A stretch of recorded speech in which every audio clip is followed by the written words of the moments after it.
কমিটির মালায় মায়ের গলা পড়বে।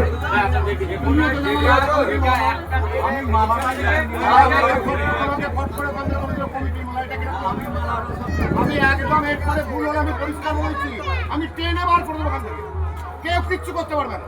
কমিটির মালা একদম ট্রেনে নামিয়ে দেবো এখান থেকে, আমি যদি দ্বিতীয়বার দেখি। ভুল ভাল বলবি রে। ওই এর মতো যে পয়সা খাইয়ে দেবে